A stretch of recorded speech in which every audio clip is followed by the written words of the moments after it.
계집녀는 말이나 고분고분 들어 소령에게 폭언을 퍼붓던 대대장 중령이 그녀의 전투복 속에 숨겨진 투스타 계급장을 보고 기절하는 이야기입니다. 구독과 좋아요를 해주시면 더 좋은 사연으로 보답하겠습니다. 대한민국 경기도 파주. 민간인 통제선이 지척이고 임진강의 삭막한 바람이 철조망을 스치고 지나가는 땅.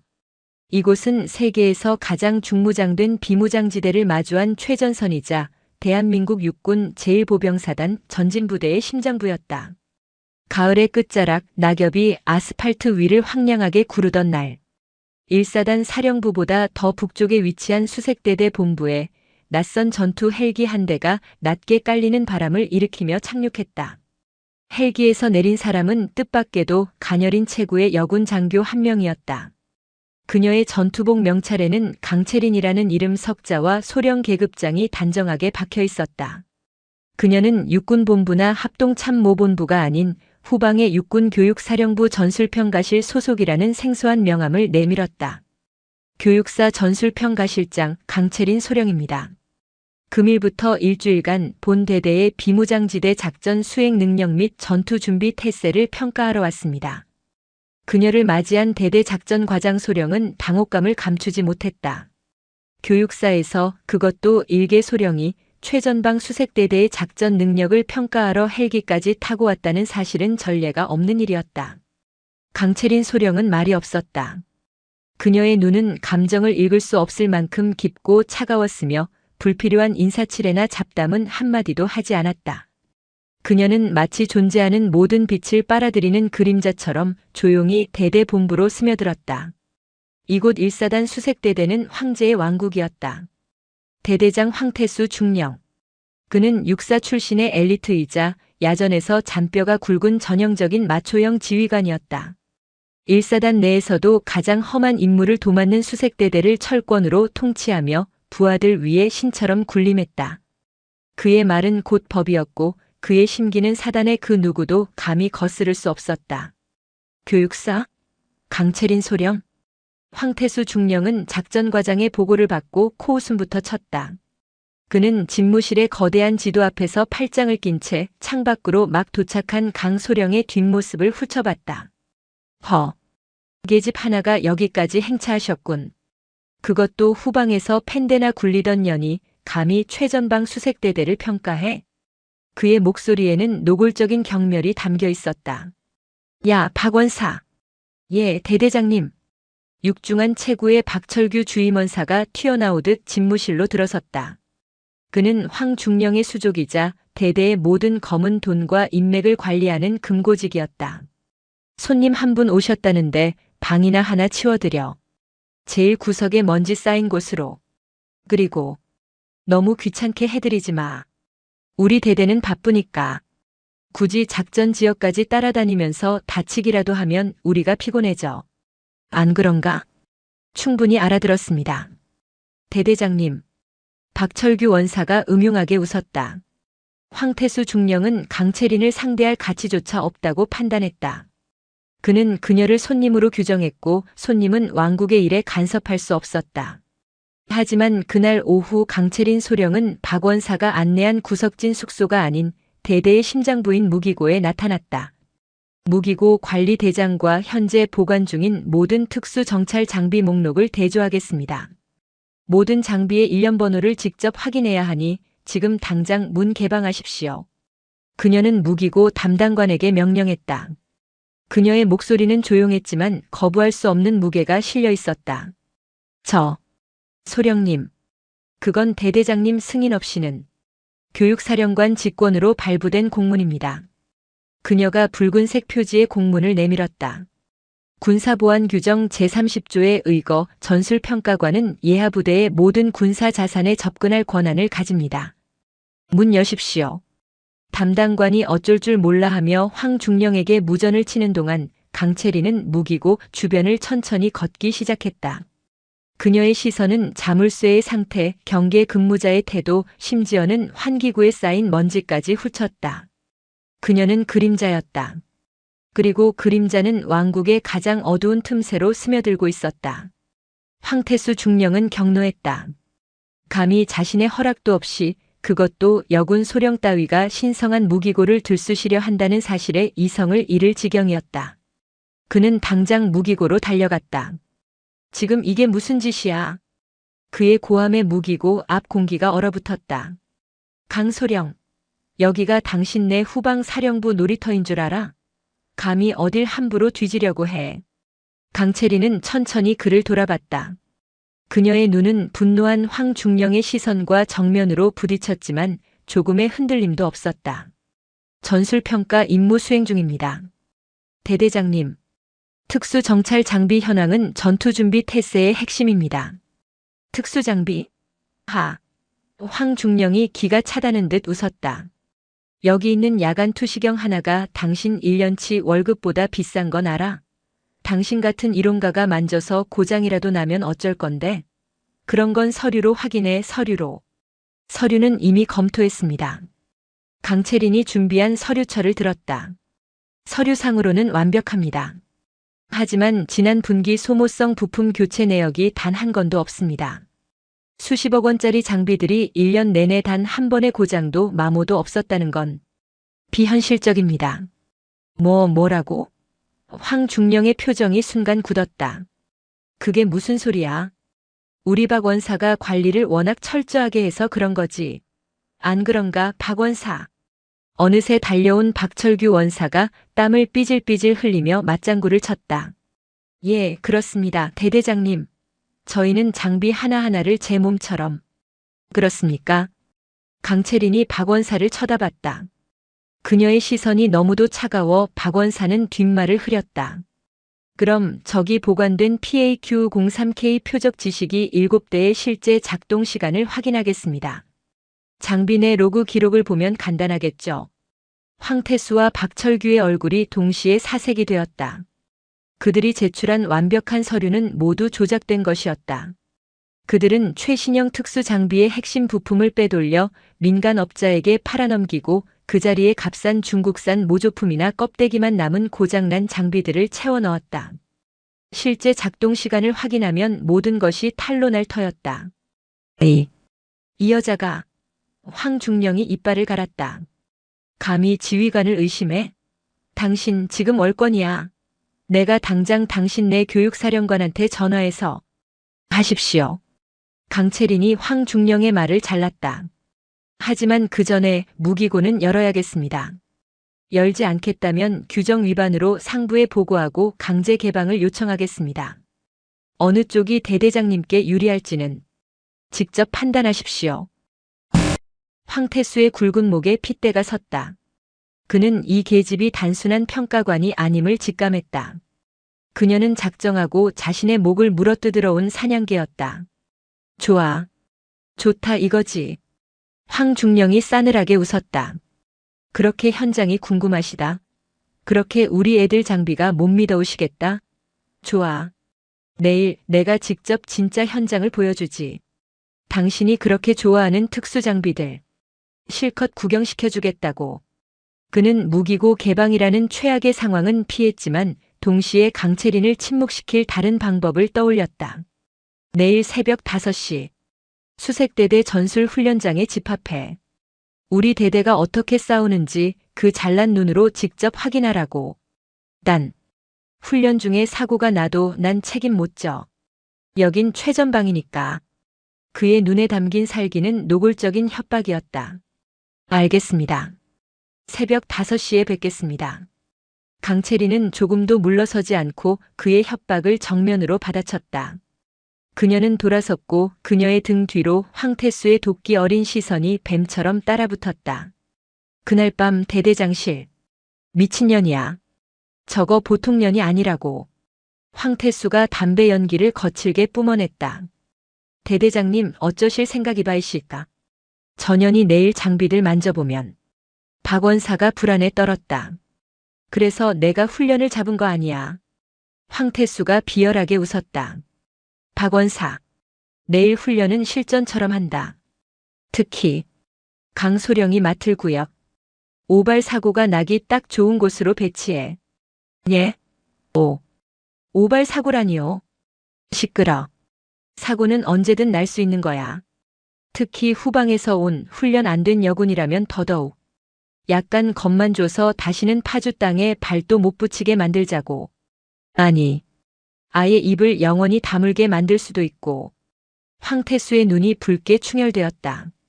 그는 자신의 왕국을 지키기 위해서라면 그 어떤 짓도 불사할 준비가 되어 있었다. 다음 날 새벽 파주의 공기는 칼날 같았다.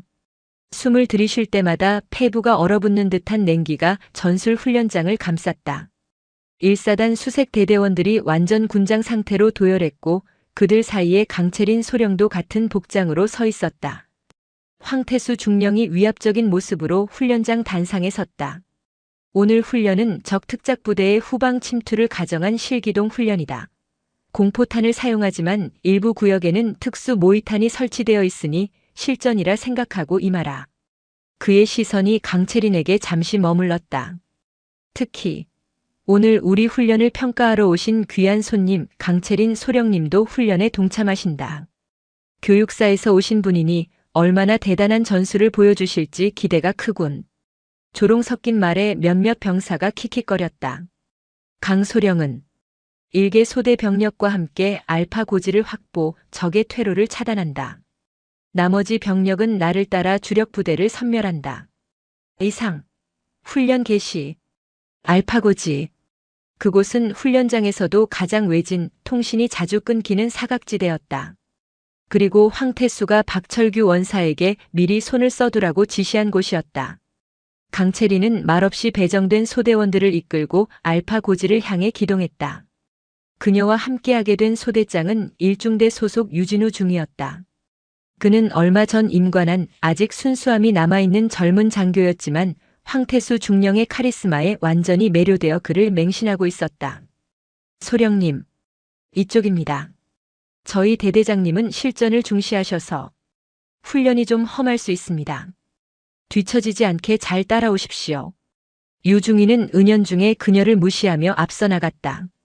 산악 기동이 시작되고 강채리는 단 한 번의 낙오도 흐트러짐도 없이 소대원들과 동일한 속도를 유지했다. 아니, 오히려 그녀의 움직임은 훈련된 수색 대대원들보다 더 간결하고 효율적이었다. 그녀는 불필요한 움직임 없이 지형지물을 완벽하게 이용하며 소리 없이 이동했다. 유진우 중위는 자신도 모르게 그녀의 움직임에 감탄했다. 저 사람, 정말 교육사에서 온 거 맞아? 알파 고지 근처에 다다랐을 때였다. 타타타으탕, 쾅. 주력 부대가 있는 방향에서 요란한 총성과 모의 폭발음이 들려왔다. 주력 부대가 교전을 시작했다. 우리는 신속히 고지를 점령한다. 전원 돌격. 유중희가 소리쳤다. 잠깐. 강채린이 그의 앞을 막아섰다. 뭐 하시는 겁니까, 소령님? 지금이 기회입니다. 너무 조용해. 강채린이 귀를 기울였다. 주력 부대의 교전 소리는 우리를 유인하기 위한 기만술이다. 적은 이미 우리 발밑에 와 있어. 예? 그게 무슨... 유중희가 그녀의 말을 비웃으려던 바로 그 순간. 파파파으 핑, 핑. 그들의 바로 앞 예상치 못한 방향에서 공포탄이 불을 뿜었다. 미리 매복해 있던 가상 적군이었다. 황태수가 훈련 성과를 극대화하기 위해 심어둔 대항군이었다. 하지만 크악. 유중희가 비명을 지르며 쓰러졌다. 그의 전투복 허벅지 부분이 붉게 물들기 시작했다. 공포탄이 아니었다. 이건 핑, 핑, 핑. 그들의 주변으로 날아온 것은 공포탄이 섞인 실탄이었다. 누군가 의도적으로 탄을 바꿔치기 한 것이었다. 전원 은폐. 강채린이 얼어붙은 소대원들을 향해 고함을 질렀다.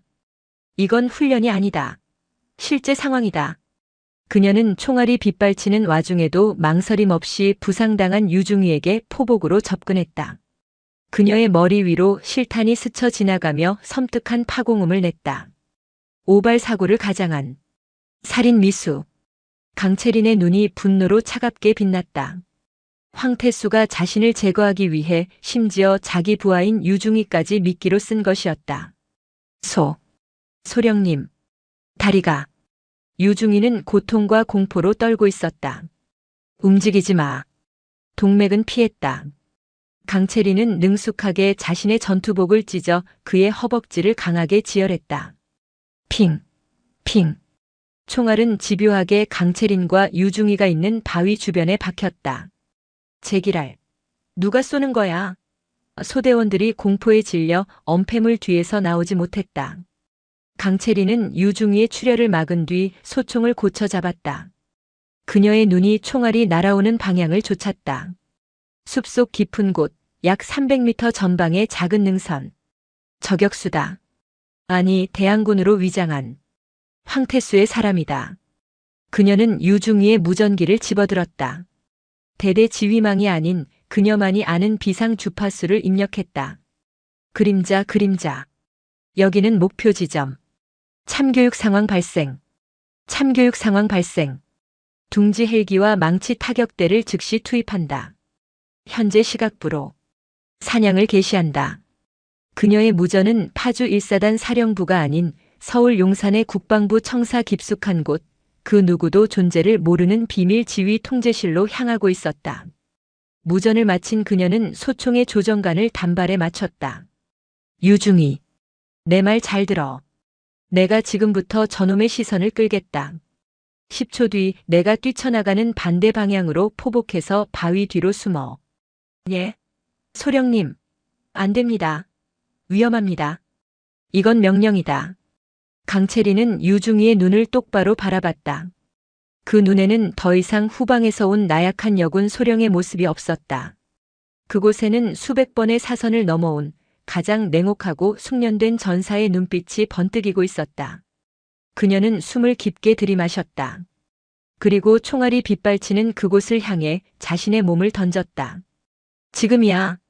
황태수의 오발 사고는 대한민국군 전체를 뒤흔들 거대한 폭풍의 도화선이 되고 말았다. 강채린의 외침은 총성과 파공음에 찢겨나갔다. 그녀는 마치 압축된 용수철이 튕겨나가듯 바위 엄폐물에서 뛰쳐나왔다. 그러나 그녀의 움직임은 공포에 질려 달아나는 패잔병의 것이 아니었다. 그것은 훈련 교범의 그 어떤 기동 전술로도 설명할 수 없는 짐승의 움직임이었다. 그녀는 저격수가 있는 능선을 향해 직선으로 달리지 않았다.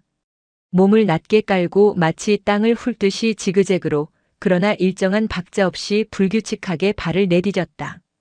그녀의 전투화는 마른 낙엽을 밟았으나 소리가 나지 않았고 그녀의 몸은 바람처럼 낮은 포복과 순간적인 질주를 오갔다. 핑, 파박. 그녀가 방금 전 딛고 있던 땅에 총알이 박혔다. 저 여자. 300m 전방 빽빽한 수풀 속에 위장하고 있던 저격수 황태수의 충견 오상사의 눈이 경악으로 물들었다. 그는 수색대대 최고의 저격수였다. 고정된 목표물은 물론 웬만한 기동 표적도 놓친 적이 없었다. 하지만 지금 그의 조준경 안에 들어온 강채린 소령은 표적이 아니었다.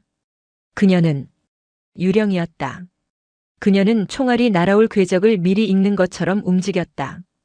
오 상사가 격발을 위해 호흡을 멈추는 찰나의 순간 그녀는 이미 방향을 틀고 있었다. 핑, 핑, 핑. 오 상사는 이성을 잃고 방아쇠를 당겼다.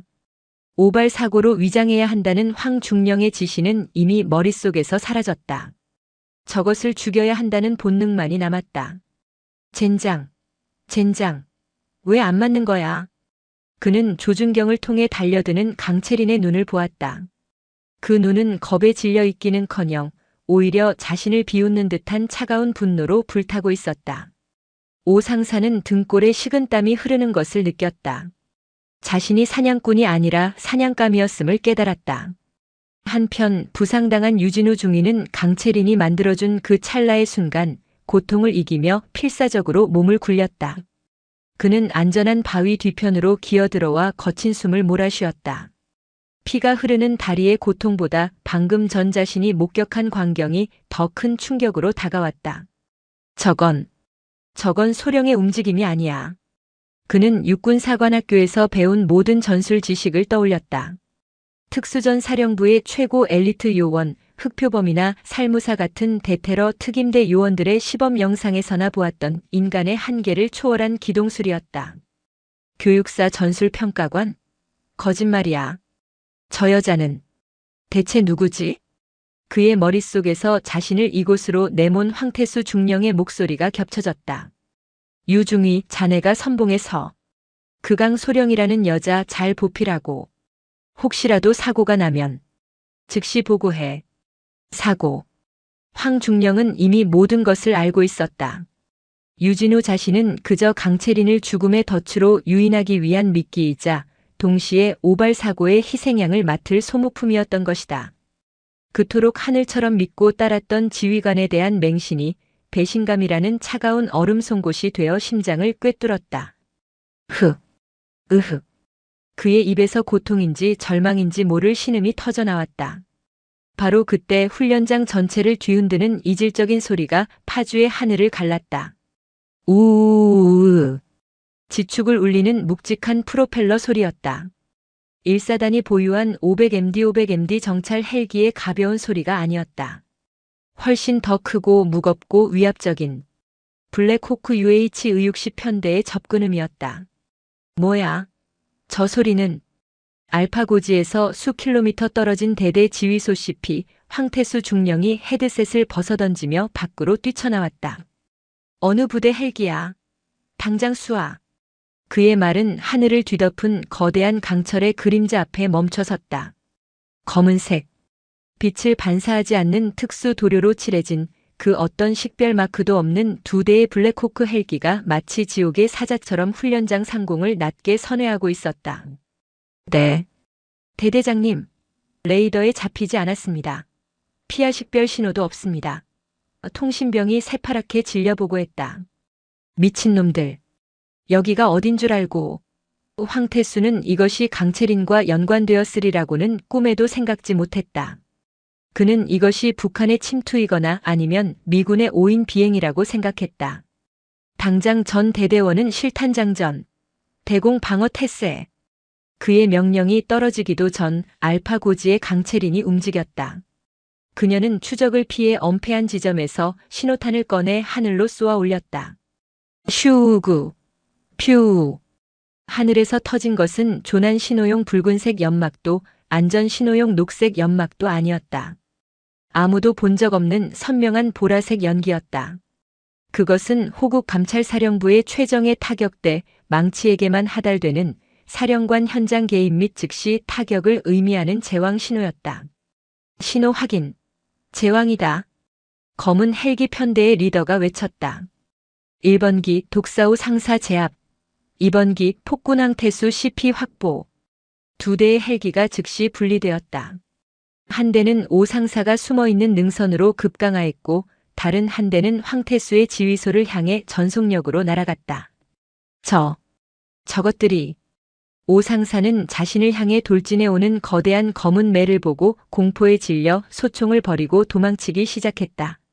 하지만 헬기의 속도를 인간의 다리가 이길 수는 없었다. 슈.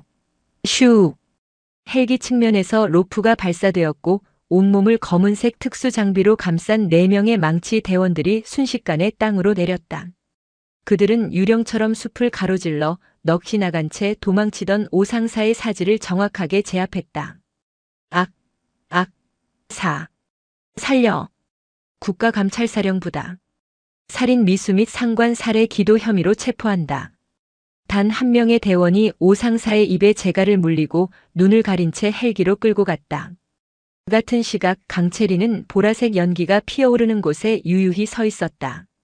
그녀는 흙먼지를 털어내며 지혈 중인 유진우 중위에게 다가갔다. 이제 괜찮다 유중위.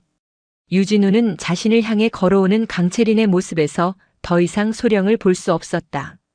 그녀는 마치 이 모든 지옥도를 지휘하는 전쟁의 여신처럼 보였다.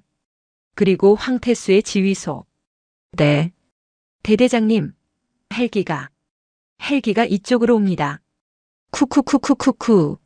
황태수의 눈앞에 거대한 블랙호크가 지면을 울리며 착륙했다. 헬기의 강력한 하강풍이 지휘소의 위장막과 천막을 종이장처럼 찢어발겼다. 황태수와 박철규 원사는 두 팔로 얼굴을 가리며 모래바람 속에 휩싸였다. 치이그. 헬기의 측면 문이 열렸다. 그의 왕국 한복판에 감히 그의 허락도 없이 정체불명의 군대가 침입했다.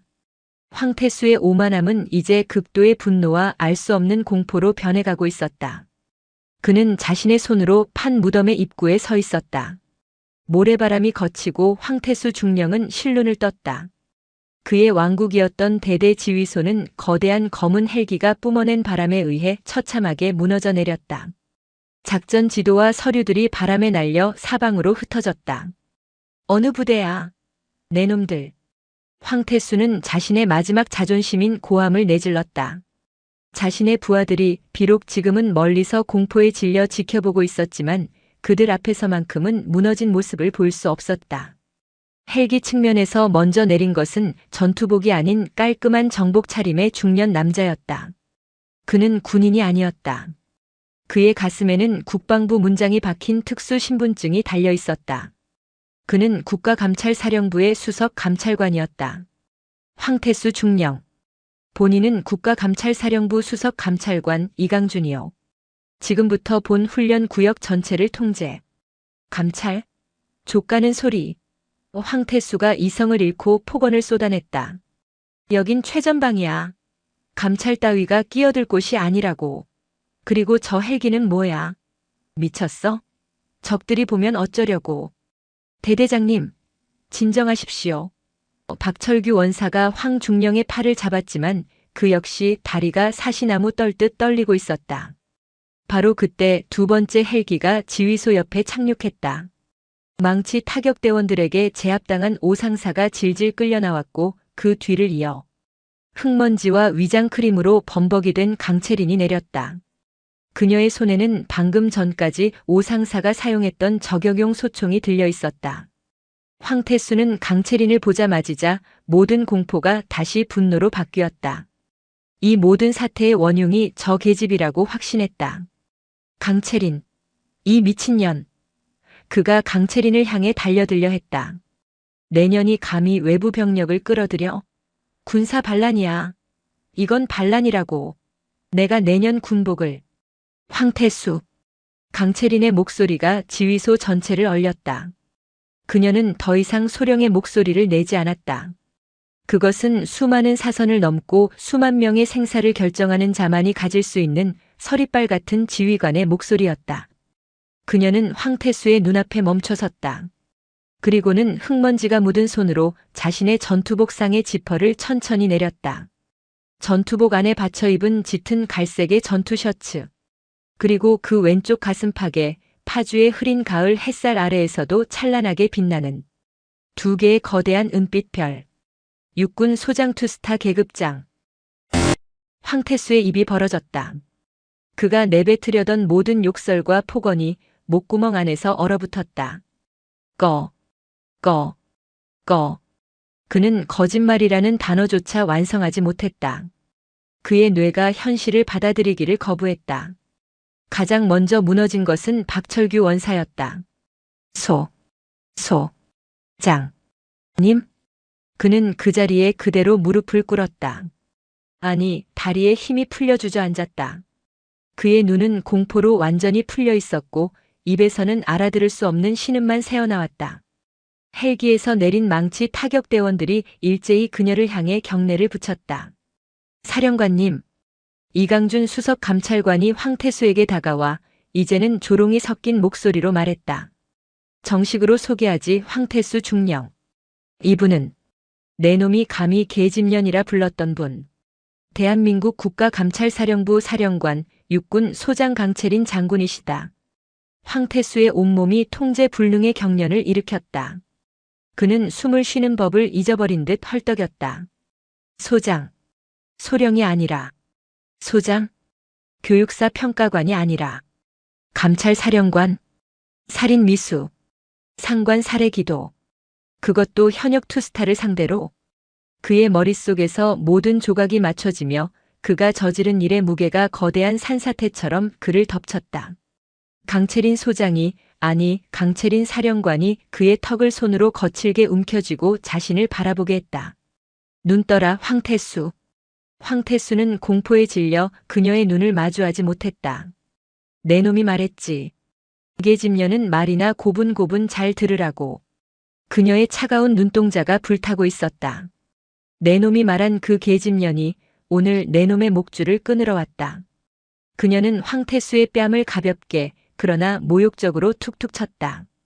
내 놈이 말했지. 여자는 후방에서 팬대나 굴리라고. 나는 내 놈이 실탄을 쏘아대는 지옥 한복판에서 내 놈이 보낸 암살자를 제압하고 걸어 나왔다. 살려주십. 내 놈이 감히 사고로 위장해 죽이려 했던 내 부하 유진우 중위는 지금 살아있다. 그녀가 저격총을 들어 황태수의 가슴팍에 겨눴다. 하지만 내 놈은 오늘 여기서 죽는다. 군인 황태수는 지금 이 순간 여기서 사망했다. 그녀는 망치 타격대장을 향해 고갯짓했다. 황태수 중령. 군형법 제64조 상관 살해 기도, 군형법 제42조 군용물 절도, 군형법 제92조 2 직권 남용.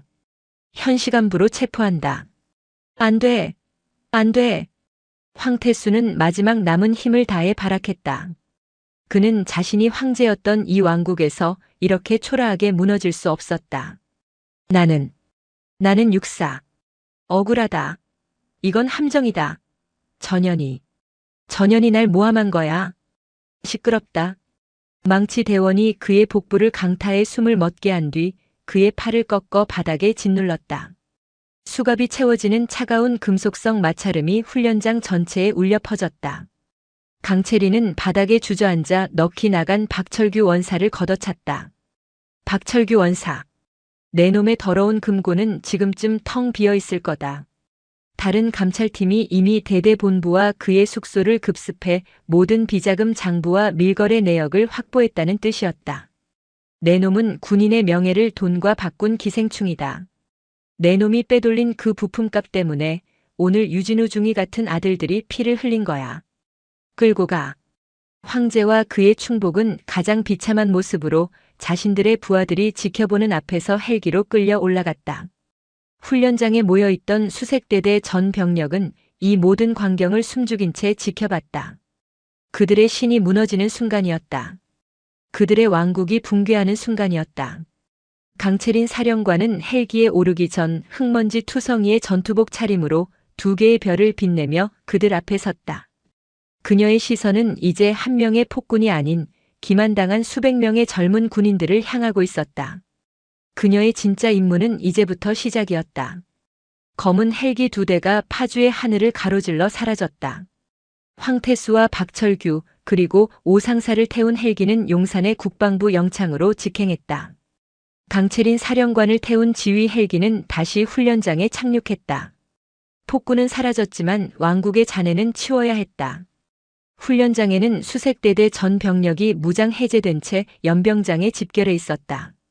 그들은 자신들을 지휘할 지휘관도 주임원사도 잃었다. 그들의 눈에는 공포와 혼란 그리고 일말의 해방감이 뒤섞여 있었다. 그들은 수년간 황태수의 폭력적인 통치 아래 무엇이 옳고 그른지 판단할 능력조차 마비되어 있었다.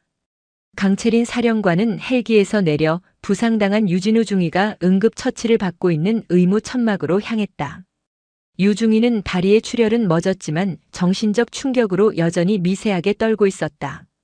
그는 천막으로 들어서는 강채린을 보자 고통도 잊은 채 상체를 일으켜 경례하려 했다.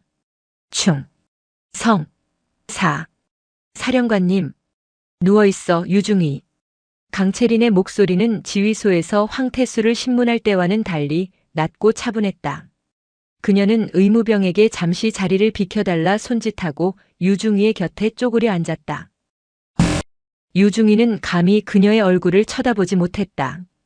자신은 그녀를 후방에서 온 여자라 무시했고 황태수의 미끼 역할에 충실히 동참했다. 자신 또한 공범이었다. 죄송합니다. 사령관님. 저는 자네가 왜 죄송하지? 강채린이 물었다. 대대장님.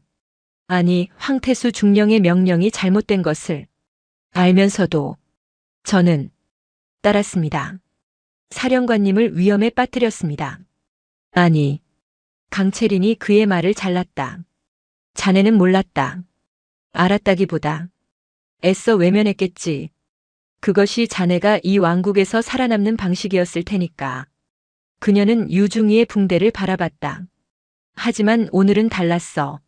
자네는 다리에 총을 맞고도 나에게 저격수의 위치를 알리려 했고 나에게 도망치라고 소리쳤지.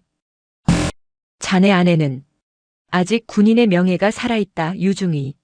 황태수가 짓밟으려 했던 바로 그 명예가. 강채리는 일어섰다. 진정한 지휘관은 계급장으로 말하지 않는다. 어깨에 별을 달고 부하를 사지로 내모는 자가 지휘관인가, 아니면 계급이 낮더라도 부하를 구하기 위해 기꺼이 자신을 던지는 자가 지휘관인가. 그녀는 유중희의 눈을 똑바로 바라봤다. 황태수는 부하들을 자신의 방패로 썼지만 나는 내 부하들을 위해 기꺼이 방패가 될 것이다. 그것이 호국의 존재 이유다. 자네는 오늘 그 두 가지를 모두 보았다. 유진우 중위의 눈에서 뜨거운 눈물이 흘러내렸다. 그것은 다리의 고통 때문이 아니었다. 자신이 맹신했던 우상이 무너진 자리에서 자신이 따라야 할 진정한 빛을 발견한 감동이었다. 사령관님, 저는 치료받고 복귀해. 강채린이 그의 어깨를 두드렸다. 그리고 오늘을 잊지 마. 황태수 같은 괴물이 되지 말고 자네가 오늘 본 자네 부하들이 기꺼이 목숨을 맡길 수 있는 그런 지휘관이 되게. 그것이 자네가 오늘 흘린 피에 대한 자네 스스로의 보상이다. 이것이 그녀가 그에게 그리고 이 무너진 왕국의 병사들에게 전하는 교훈이었다.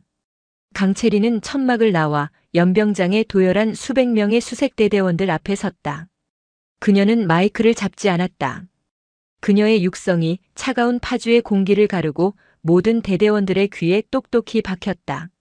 나는 국가감찰사령관 강채린 소장이다. 제군들은 지난 수년간 군인이 아닌 범죄자 밑에서 복무했다. 제군들의 지휘관은 제군들의 목숨을 담보로 자신의 배를 불렸고 제군들이 흘린 땀을 자신의 공적으로 포장했다. 대대원들이 고개를 숙였다. 하지만 오늘부로 1사단 수색대대의 폭군은 사라졌다. 제군들은 더 이상 범죄자의 총알바지가 아니다. 제군들은 대한민국 최전방을 지키는 가장 명예로운 전진부대의 눈과 귀다. 그녀의 목소리에 힘이 실렸다. 나는 제군들에게 단 한 가지만 묻겠다. 부패한 지휘관을 맹목적으로 따르며 죽음의 구렁텅이로 걸어 들어갈 것인가? 아니면 오늘, 지금 이 순간부터 나 강채린과 함께 썩어빠진 군을 바로 세우고 국가와 국민을 위한 진정한 군인으로 다시 태어날 것인가? 대답하라. 수색대대. 그때 한 병사가 그리고 또 다른 병사가 마침내 모든 병사가 고개를 들었다. 그들의 눈에 더 이상 공포는 없었다. 새로운 지휘관을 만난 군인들의 결의가 타오르기 시작했다. 다시 태어나겠습니다. 함께 싸우겠습니다. 수백 명의 함성이 파주 훈련장을 뒤흔들었다. 무너진 왕국 위에 진정한 군인들의 함성이 다시 울려 퍼지는 순간이었다. 강채리는 그들의 함성을 뒤로하고 헬기에 올랐다. 그녀의 임무는 여기서 끝나지 않았다. 이강준 감찰관. 헬기 안에서 그녀가 헤드셋을 썼다. 예, 사령관님. 황태수의 장부를 분석해보니 그가 빼돌린 장비와 자금이 흘러들어간 곳이 1사단 사령부뿐만이 아니군. 네. 육군본부 군수사령부와 심지어 1군단 사령부까지 연결된 정황이 나왔습니다. 강채린의 눈이 차갑게 빛났다. 황태수는 거대한 암세포의 말단이었을 뿐 진짜 몸통은 더 높은 곳에 도사리고 있었다. 항로 변경한다. 파주 1사단 사령부가 아니라 고양시에 있는 1군단 사령부로 간다. 광개토 부대의 군단장에게 내가 직접 전술평가를 하러 간다고 전해라. 그녀의 참교육은 이제 막 중턱을 넘어서고 있었다. 파주 제1보병사단의 훈련장을 뒤흔들었던 검은 헬기 2대는 황태수 중령과 그 일당을 싣고 용산으로 사라졌다. 그리고 강채린 사령관을 태운 지휘 헬기는 황량한 훈련장에 남겨진 수백 명의 수색대대원들의 경례를 받으며 다시 하늘로 솟구쳤다. 그녀의 목적지는 복귀가 아니었다. 그녀는 조종사에게 새로운 좌표를 하달했다. 항로 변경한다. 파주가 아닌 고양시 덕양구 제1군단 사령부로. 광개토 부대. 대한민국에서 가장 강력한 화력을 보유한 수도 서울의 서북방 방어를 책임지는 핵심 중의 핵심 부대. 그곳은 1사단을 포함한 수많은 예하부대를 거느린 파주의 작은 대대와는 비교조차 되지 않는 거대한 성체였다. 그리고 황태수 중령의 비리장부, 그가 빼돌린 천문학적인 규모의 군수품과 자금이 최종적으로 흘러들어간 종착지로 바로 이 1군단 사령부의 이름이 적혀 있었다. 황태수는 사냥개였을 뿐 그 개에게 먹이를 주며 목줄을 쥔 주인은 바로 이곳에 있었다. 헬기가 고양시 상공에 접어들자 거대한 성체와 같은 1군단 사령부의 위용이 드러났다. 강채린은 다시 소령 강채린의 전투복으로 갈아입었다. 그녀의 어깨에 빛나던 2개의 별은 다시금 두꺼운 전투복 상의 안으로 그 모습을 감췄다. 이번 사냥은 이전보다 훨씬 더 교활하고 더 깊은 어둠 속에 숨어있는 거물을 상대해야 했다. 그녀의 방문은 기습이었다. 1군단 사령부 헬기장에 헬기가 착륙하자 당직 사령이던 군단 작전 참모대령과 황급히 뛰어나왔다. 어느 부대 헬기? 육군교육사령부 전술평가실 강채린 소령입니다. 파주 1사단 전술평가 임무를 마치고 상급 부대인 1군단 사령부의 지휘 통제 실태를 교차 검증하기 위해 왔습니다. 그녀가 내민 공문은 완벽했다. 하지만 작전 참모의 눈에는 경계심이 역력했다. 방금 전 1사단에서 총기 사고가 발생했고 대대장이 체포되는 초유의 사태가 벌어졌다는 보고가 막 올라온 참이었다. 그리고 그 사고의 중심에 있던 여군 소령이 지금 피냄새를 풍기며 이곳에 나타난 것이다. 강소령, 지금 파주에서 벌어진 일은 보고 받으셨습니까? 상황이 매우 심각합니다. 지금은 평가를 진행할 때가 그래서 온 것입니다. 강채린이 그의 말을 잘랐다. 최전방 수색 대대장의 기강이 그토록 무너질 동안 상급 부대인 1군단은 무엇을 했는지 확인해야겠습니다. 군단장님께 즉시 보고 인사를 드릴 수 있도록 조치해 주십시오. 작전 참모는 감히 그녀를 막지 못했다. 그녀의 눈빛은 방금 전 사지를 뚫고 나온 전사의 그것이었고 일개 대령이 감당할 수 있는 기세가 아니었다. 군단장실로 향하는 복도는 파주의 그것과는 차원이 달랐다. 붉은 융단이 깔린 바닥, 역대 군단장들의 초상화가 걸린 대리석 벽, 그리고 그 끝에 위치한 거대한 원목문. 문이 열리고 강채린은 1군단의 사령관, 비단뱀이라 불리는 육군 중장 마동필과 마주했다. 마동필 중장. 그는 황태수 같은 폭군이 아니었다. 그는 육사 출신 중에서도 가장 머리가 비상한 전략가이자 정치 군인으로 통했다. 그의 얼굴은 언제나 인자한 미소를 띠고 있었고 목소리는 부드러웠지만 그 이면에는 목표를 위해서라면 그 어떤 것도 집어삼킬 수 있는 비단뱀의 냉혹함이 숨겨져 있었다. 그는 황태수의 장부에 등장하는 비리의 몸통이었다. 아이고 강소령. 어서 오게. 마동필 중장은 자리에서 일어나 마치 상처 입은 딸을 맞이하듯 따뜻한 미소로 그녀를 맞이했다. 이야기 들었네. 파주에서 정말 끔찍한 일을 겪었어. 여군의 몸으로 그 험한 꼴을 당했으니 얼마나 놀랐겠나. 당장 국군 수도병원에 입원해서 안정을 취해야지. 여긴 어쩐 일인가. 그의 목소리에는 한치의 빈틈도 없는 걱정과 염려가 담겨 있었다. 황태수가 분노와 경멸로 그녀를 대했다면 마동필은 온정과 보호라는 교활한 가면을 쓰고 그녀를 무장해제시키려 했다. 괜찮습니다, 군단장님. 강채린은 감정 없는 목소리로 격려했다. 임무 중 입은 가벼운 상처는 군인의 몫입니다. 다만 1사단에서 확인한 몇 가지 심각한 군 기강 해이 문제를 군단장님께 직접 보고드리고자 합니다. 아, 기강 해이. 마동필이 혀를 찼다. 그 황중령. 내가 아끼던 후배였는데 어쩌다 그런 괴물이 됐는지. 정말 내 마음이 다 아프네. 그는 완벽하게 꼬리를 잘랐다. 강소령. 자네가 본 것을 말해보게. 내가 이번 기회에 1군단 전체의 썩은 뿌리를 아주 모조리 뽑아버려야겠어. 그는 자신의 집무실 소파로 그녀를 안내하고 직접 따뜻한 차를 내어주었다. 마치 그녀를 공범이 아닌 부패를 척결할 조력자로 대하는 듯 했다. 강채린은 그의 연극에 어울려주기로 했다. 그녀는 무기고에서 발견한 조작된 서류, 황태수의 협박, 그리고 훈련장의 오발 사고까지 자신이 소령으로서 겪은 일들을 담담하게 보고했다. 단 그녀가 황태수의 비자금 장부를 확보했다는 사실과 그녀의 진짜 신분은 철저히 숨긴 채였다. 마동필은 그녀의 보고를 듣는 내내 분노하고 탄식하며 완벽한 연기를 펼쳤다. 이럴 수가. 이럴 수가. 내 관할 부대에서 이런 끔찍한 일이. 강소령, 자네가 아니었으면 큰일 날 뻔했네. 정말 고맙네. 자네 같은 참군인이 있어 우리 육군이 버티는 거야. 그가 강채린의 손을 격려하듯 맞잡았다. 비단뱀이 먹잇감의 체온을 재는 순간이었다. 그런데 강소령. 그의 눈이 순간 가늘어졌다. 황중령이. 그 미친놈이. 혹시 돈 문제에 대해서는 자네에게 따로 언급한 것이 없던가? 그가 본론을 떠보기 시작했다. 예를 들면 자네에게 뇌물을 주려 했다거나 혹은 자신의 비리를 덮기 위해 나나 혹은 군단 사령부의 다른 지휘관들을 모함하는 발언을 하지는 않았나? 강채린은 그의 의도를 즉각 파악했다. 그는 강채린이 어디까지 알고 있는지, 황태수의 장부가 그녀의 손에 들어갔는지를 확인하려 했다. 그런 말씀은 없으셨습니다.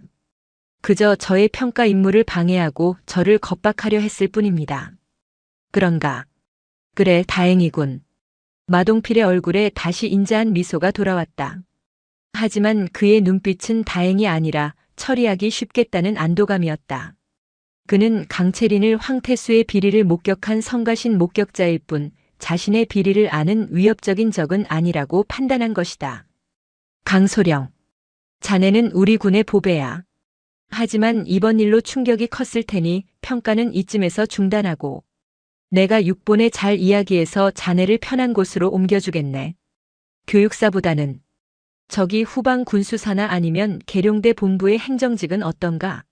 여군에게는 그런 곳이. 송구합니다, 군단장님. 강채린이 그의 배려를 정면으로 잘랐다. 저는 제 임무를 완수해야 합니다. 1사단의 문제는 빙산의 일각일 수 있습니다. 저는 1군단 직할부대, 특히 제1군수지원사령부의 물자 관리 실태를 마저 점검해야겠습니다. 마동필의 미소가 처음으로 굳었다. 1군수지원사령부 일명 1군지사. 그곳은 황태수가 빼돌린 모든 군수품이 세탁되고 마동필의 주머니로 들어가는 현금이 되어 나오는 비리의 심장부였다. 소령. 그의 목소리가 한 톤 낮아졌다.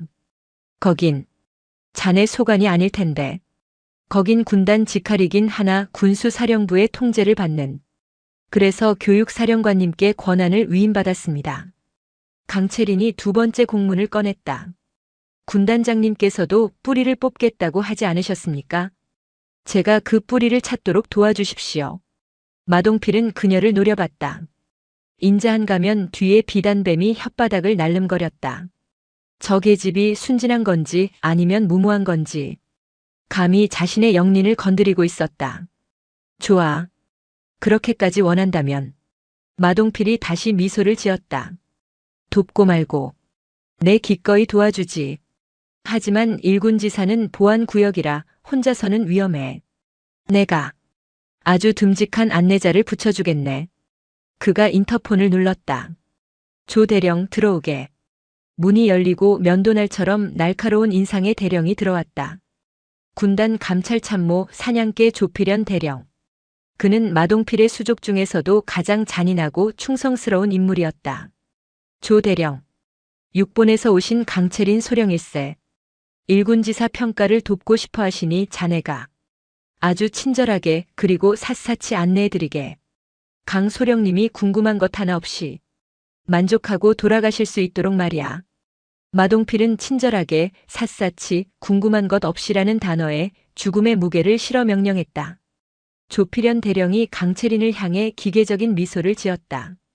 염려 마십시오, 군단장님. 제가 소령님을 안전하게 모시겠습니다. 강채린은 두 마리의 독사에게 둘러싸인 채 차가운 찻잔을 들어 올렸다. 성체의 문은 열렸지만 그 안에는 더 깊고 치명적인 덫이 기다리고 있었다. 제1군수지원사령부. 그곳은 1군단의 모든 피와 살을 공급하는 거대한 동맥이었다. 고양시와 파주시 일대에 흩어져 있는 수십 개의 창고에는 식량과 유류부터 최첨단 통신 장비와 포탄까지 전쟁을 치르기 위한 모든 것이 보관되어 있었다. 그리고 그 동맥의 가장 깊은 곳에서 마동필 중장과 조필현 대령은 거머리처럼 피를 빨아먹고 있었다. 강채린 소령의 일군지사 전술 평가가 시작되었다. 하지만 그녀는 사실상 감금 상태나 다름없었다. 군단 감찰참모 조필현 대령은 그림자처럼 그녀의 곁에 붙어 다녔다. 강소령님, 이쪽입니다. 여긴 일반 탄약고입니다. 저쪽은 피복 창고고요. 조 대령은 그녀를 핵심에서 철저히 배제시켰다. 그는 며칠 동안 강채린을 데리고 다니며 이미 완벽하게 조작된 장부와 흠잡을 데 없이 정리된 창고들만 보여주었다. 그녀가 황태수의 장부에서 확인했던 특수통신 장비나 고성능 야간 투시경이 보관된 제3특수물자 창고 근처에는 얼씬도 못하게 했다. 조 대령님, 제3창고의 재고 목록을 요청합니다. 아, 거기 말입니까? 조 대령이 과장되게 난처한 표정을 지었다. 거긴 합참 직할의 2급 비밀 장비들이라. 강 소령님의 현재 인가 등급으로는 열람이 불가능합니다. 유감스럽군요. 그는 인가 등급이라는 말로 그녀가 일개 소령의 불과함을 상기시켰다. 강채리는 더 이상 요청하지 않았다. 마동필과 조필현은 그녀가 황태수의 장부를 보지 못했다고 확신하고 그녀를 귀찮은 파리 정도로 취급하고 있었다. 그들은 그녀가 지쳐서 포기하고 돌아가기만을 기다렸다. 그날 밤 1군단 사령부가 배정한 임시 숙소. 강채리는 방 안에 도청 장치가 설치되어 있다는 것을 진작에 파악했다. 그녀는 일부러 샤워기 물을 크게 틀어놓고 보안 주파수로 작동하는 초소형 통신 장치를 꺼냈다. 그림자. 여기는 목표 지점. 비단뱀이 구립구를 막고 있다. 제3창고. 그곳이 알이 숨겨진 곳이다. 내가 신호를 보내면 망치가 둥지를 깨트릴 준비를 하라. 그녀는 전공법으로는 뱀의 굴에 들어갈 수 없음을 깨달았다. 뱀을 굴 밖으로 끌어내거나 혹은 뱀이 스스로 굴문을 열게 만들어야 했다. 다음 날 강채리는 조필현 대령에게 뜻밖의 제안을 했다. 조 대령님, 아무래도 제 인가 등급으로는 더 이상 평가가 무의미한 것 같습니다. 군단장님께 폐를 끼친 것 같군요. 내일 아침 교육사로 복귀하겠습니다. 그동안 감사했습니다. 그녀는 완벽하게 패배를 인정했다. 조필현의 얼굴에 감출 수 없는 승리의 미소가 번졌다. 아닙니다, 강소령. 현명한 판단입니다. 저녁에 군단장님께서 강소령을 위해 조촐한 환송 만찬을 준비하셨습니다. 그간의 노고를 위로하는 자리이니 부디 참석해 주십시오. 덧치었다. 그들은 그녀가 모든 것을 포기했다고 믿었고 마지막으로 그녀의 입을 완벽하게 틀어막을 자리를 마련한 것이다.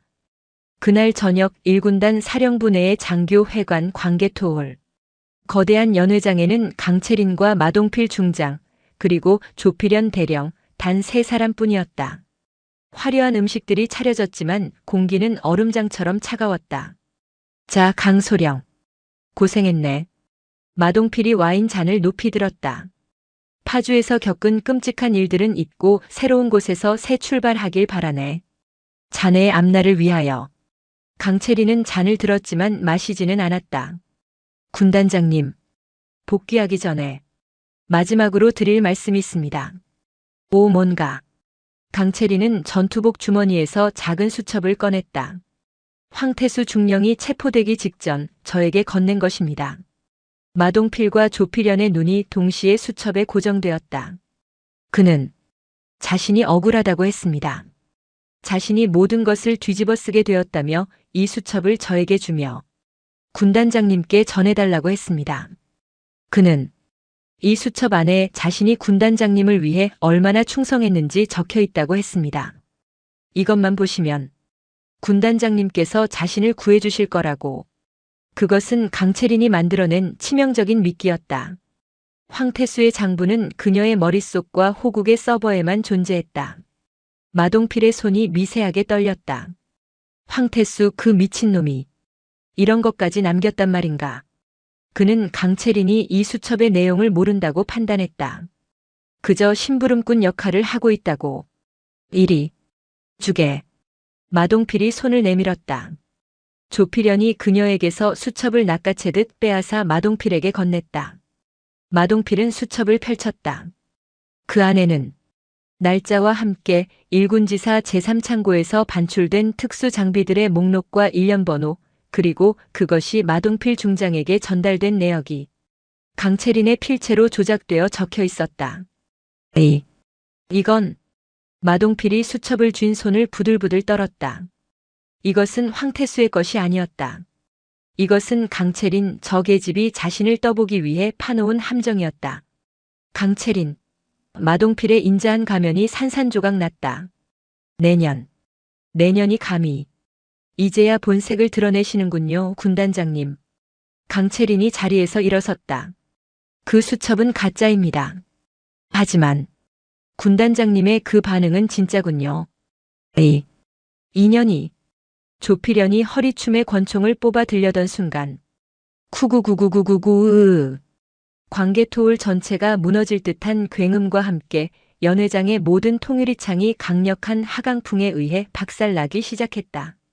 크악! 마동필과 조필연이 유리 파편을 피해 테이블 밑으로 기어들어갔다. 연회장 바로 앞 잔디밭에 지난밤 파주에 강림했던 그 검은 헬기 2대가 착륙했다.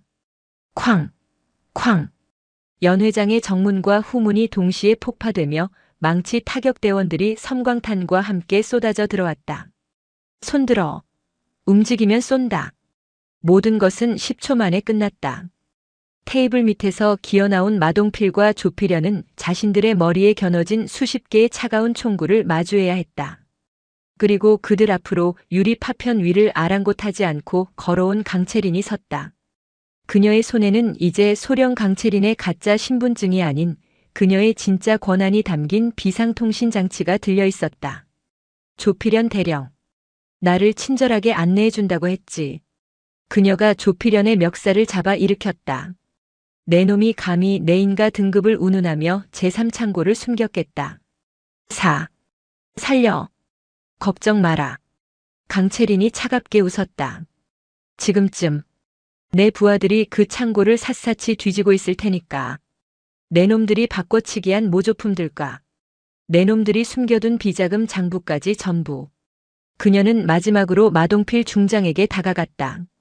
그는 비단뱀이 아니라 도깃발이 뽑힌 채 바닥에 내동댕이 쳐진 흉측한 지렁이에 불과했다. 마동필 중장. 그녀의 목소리가 연회장을 울렸다. 자네가 나에게 와인을 따라주었지.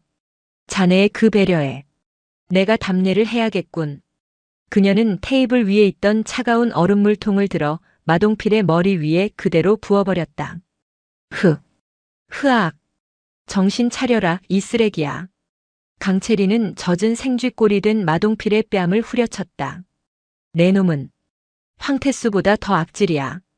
내 놈은 그 별을 달고 부하들을 속이고 국가를 기만했다. 내가 누군 줄 알고. 마동필이 마지막 자존심을 쥐어짰다. 내가 일군단장이야. 아니. 강채린이 그의 젖은 머리채를 잡아챘다. 내 놈은 오늘부로 내가 사냥한 가장 더러운 전리품일 뿐이다. 고양시 제1군단 사령부는 하룻밤 만에 지휘부가 통째로 증발했다. 군단장 마동필 중장, 감찰참모 조필연 대령, 그리고 일군수 지원 사령관준장을 포함한 비리 연루자 전원이 호국 감찰사령부의 검은 헬기에 실려 용산으로 압송되었다. 1군단 사령부는 그야말로 대혼란에 빠졌다. 자신들의 군단장이 현역 소령에 의해 체포되었다는 소문, 아니 그 소령이 사실은 상상도 못할 높으신 분이었다는 소문이 뒤섞여 걷잡을 수 없이 퍼져나갔다. 그 혼란의 중심 1군단장 집무실. 어젯밤 마동필이 앉아있던 그 의자에 이제 강채린 사령관이 앉아있었다. 그녀는 소령의 전투복을 벗고 어깨에 빛나는 2개의 별이 달린 소장의 정복으로 갈아입었다.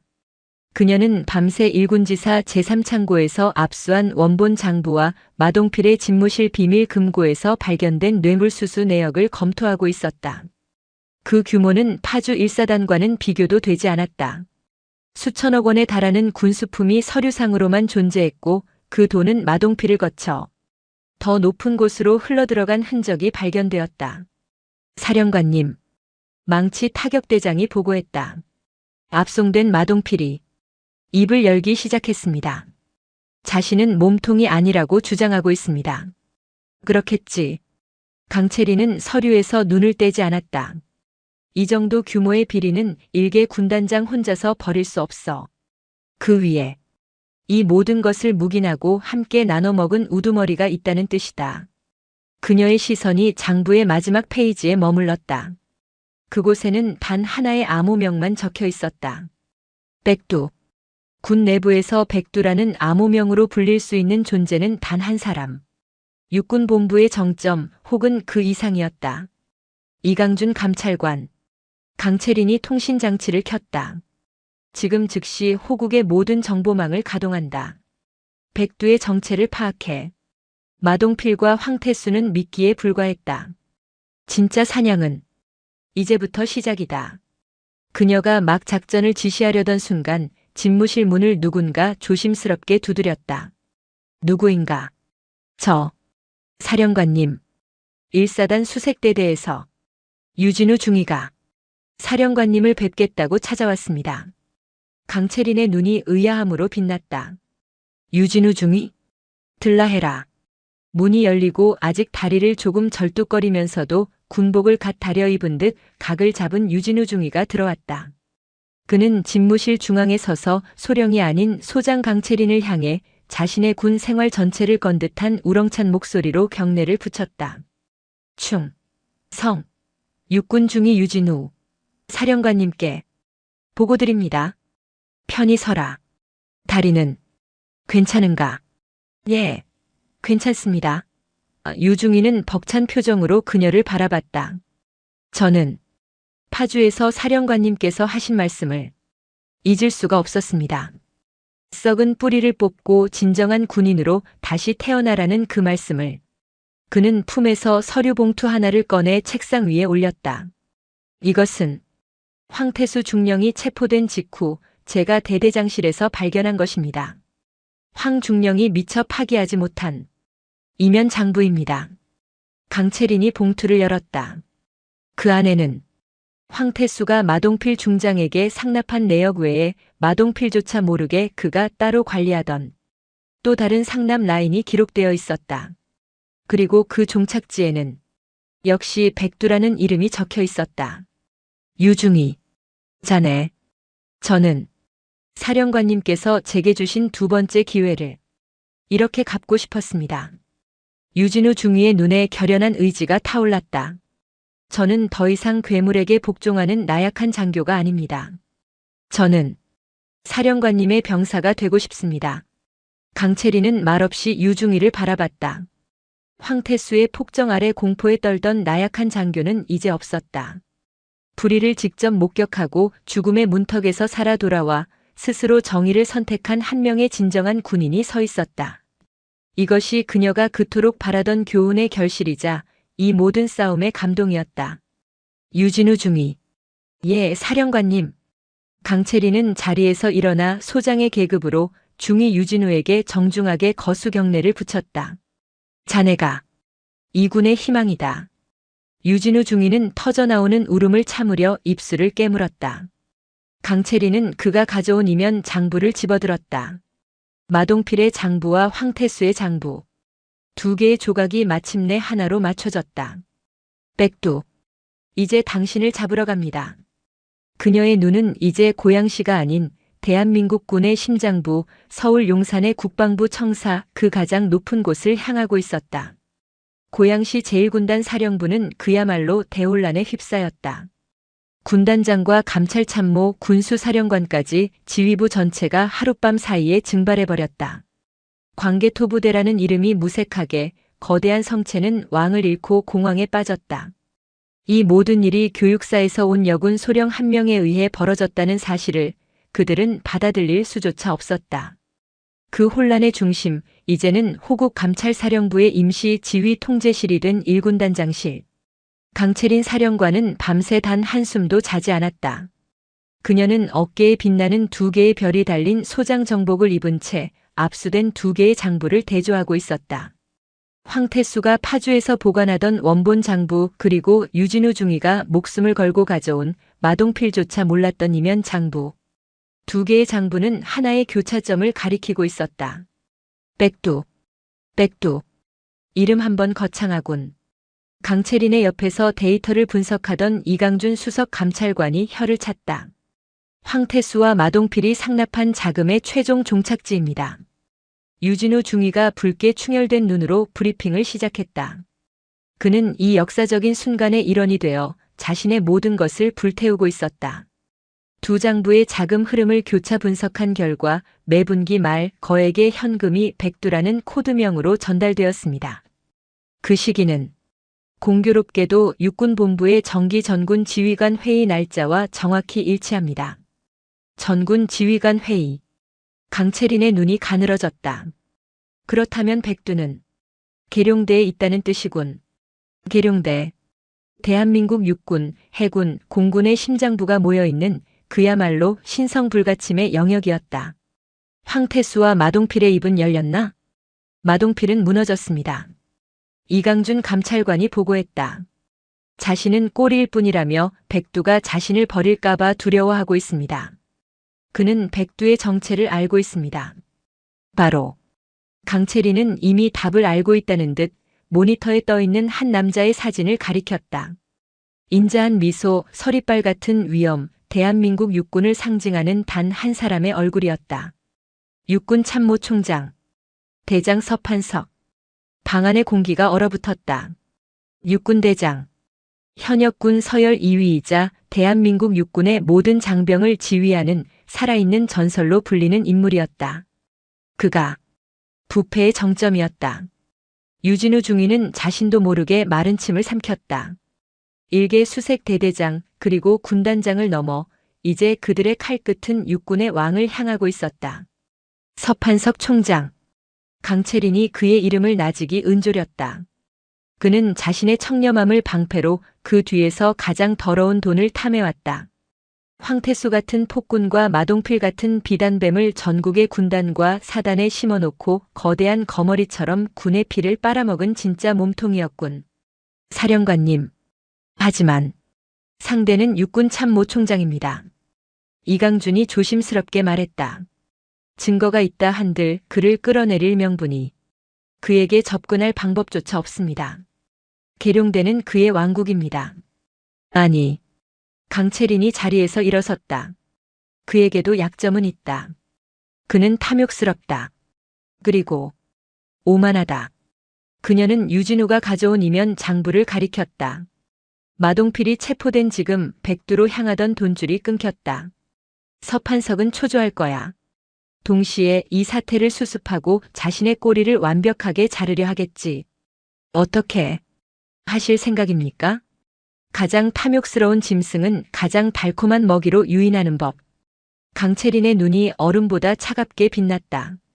그가 황태수와 마동필에게 받기로 했던 마지막 상납금. 내가 직접 배달하겠다. 이틀 후 충청남도 계룡시 계룡대. 대한민국 국방의 심장부 3군 본부가 위치한 이곳은 그 위용만으로도 평범한 군인들을 압도했다.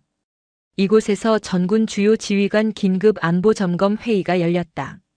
1군단의 지휘부 공백 사태를 수습하고 군 기강을 바로잡겠다는 명목으로 육군 참모총장 서판석 대장이 직접 소집한 회의였다. 회의가 끝나고 서판석 대장은 자신의 집무실에서 한 사람을 비밀리에 기다리고 있었다. 그는 어젯밤 익명의 제보자로부터 연락을 받았다. 마동필의 잔당이라고 자신을 밝힌 자가 마동필이 미처 상납하지 못한 마지막 물건과 이번 사태를 무마할 거래를 제안해 온 것이었다. 서판석은 덧칠 수도 있다고 의심했지만 동시에 마동필이 남겼을지 모를 자신의 흔적을 지워야 했기에 제안을 받아들였다. 똑똑. 들어오게.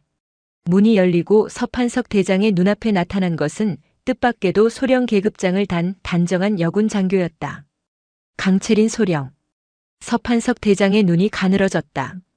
1군단을 뒤집어 엎은 교육사 소속의 그 소령이었다.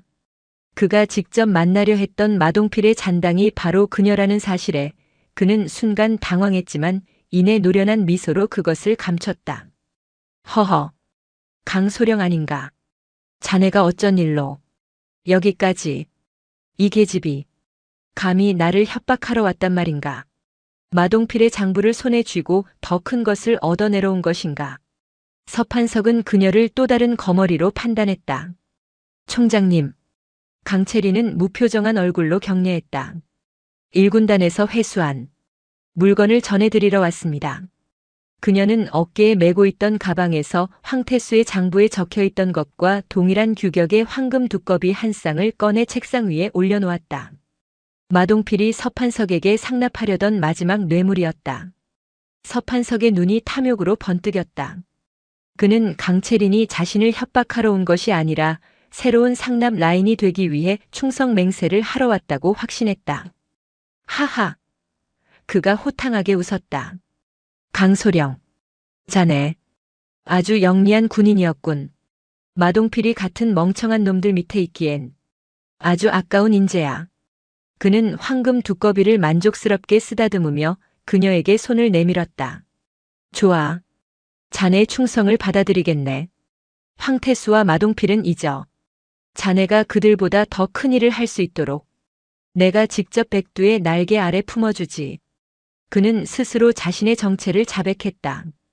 강채리는 그의 손을 잡지 않았다. 대신 그녀는 자신의 전투복 상의 안주머니에서 작은 물건을 꺼냈다. 총장님, 저도 총장님께 드릴 보답이 있습니다. 서판석은 그것이 또 다른 뇌물일 것이라 생각하고 미소를 지었다. 하지만 그녀가 꺼낸 것은 소령의 계급장이 아니었다. 그녀는 그 자리에서 자신의 전투복 상의를 벗어 던졌다. 그 안에 받쳐 입은 셔츠의 어깨에는 은빛으로 빛나는 2개의 별, 육군 소장의 계급장이 달려 있었다. 서판석 대장의 호흡이 멎었다. 그의 얼굴에서 미소가 사라지고 사상 최악의 공포가 그를 덮쳤다. 장, 국가감찰사령부 사령관, 육군 소장 강채린. 강채린의 목소리는 계룡대 전체를 얼려버릴 듯 차가웠다. 총장님께서 말씀하신 그 백두의 날개, 지금 제가 직접 꺾어드리겠습니다. 서판석은 말이 나오지 않았다. 그가 계집 소령 나부랭이 새로운 거머리라고 판단했던 존재가 자신을 잡기 위해 국방부 장관이 직접 심어놓은 칼이었다. 이건 함정이다. 반역이다. 당장. 서판석이 비상벨을 누르려던 순간 쾅! 육군 참모총장실의 육중한 문이 양쪽으로 부서져라 열렸다.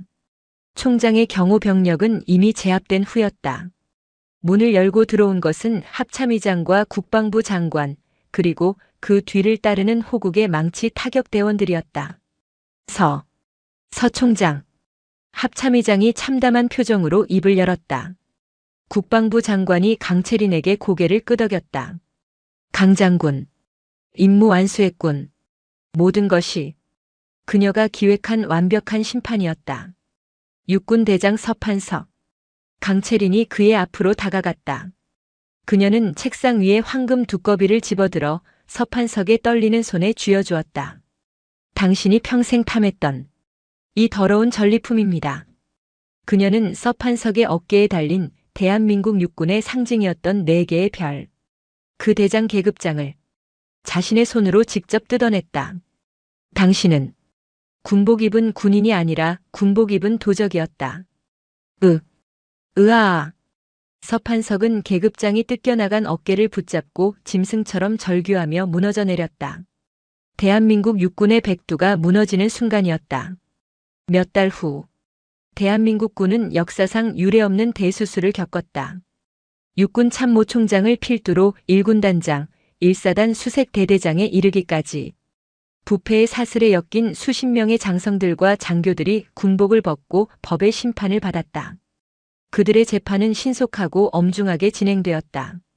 서판석 전 대장은 국가 반역에 준하는 이적 행위 및 천문학적 규모의 횡령죄로 무기징역을 선고받았다. 마동필 전 중장은 징역 40년, 황태수 전 중령은 징역 25년. 그들이 그토록 경멸하고 무시했던 계집년의 손에 그들의 왕국과 성체와 백두는 모두 무너져 내렸다. 이것이 그들에게 내려진 가장 완벽한 참교육이었다. 그리고 다시 파주 제1보병사단 수색대대 훈련장에는 새로운 바람이 불고 있었다. 전투준비 태세 점검. 유진우 대대장님께 대하여 경례. 충성. 다리의 부상에서 회복하고 이번 사건의 공로를 인정받아 파격적으로 소령으로 진급한 유진우. 그는 호국 감찰사령부의 일원이 되는 길을 정중히 사양했다. 대신 자신이 무너졌던 바로 그곳 1사단 수색대대의 대대장 직무대리유로 복귀하는 것을 선택했다. 그는 황태수가 아닌 강채린에게서 배운 진짜 지휘를 실천하고 있었다. 그가 훈련을 지휘하고 있을 때 훈련장 한편에 낯익은 헬기 한 대가 조용히 내렸다. 강채린 사령관이었다. 그녀는 소장 정복 차림으로 묵묵히 훈련을 지켜보고 있었다. 훈련을 마친 유진우 소령이 그녀에게 달려와 경례를 붙였다. 충성. 사령관님, 오늘 어쩐 일로? 지나가는 길에 내 병사가 잘하고 있는지 보러 왔다. 강채린의 입가에 옅은 미소가 걸려 있었다. 유진우는 가슴이 벅차올랐다. 사령관님, 덕분입니다. 사령관님께서 제게 그리고 이 부대에게 군인이 무엇인지 다시 가르쳐 주셨습니다. 아니, 강채린이 그의 어깨를 두드렸다. 내가 한 것이 아니다. 유소령, 자네가 스스로 선택한 길이다. 불의에 눈 감고 괴물의 부하로 남을 것인가, 아니면 목숨을 걸고 정의를 선택할 것인가. 자네는 후자를 택했다. 이것이 그녀가 그에게 그리고 이군 전체에 전하고 싶었던 감동이자 교훈이었다. 진정한 군인의 명예는 별의 개수가 아니라 불의에 맞서는 용기에서 나온다는 것. 자네 같은 군인이 있는 한 이 군은 썩지 않는다. 계속 그렇게 해.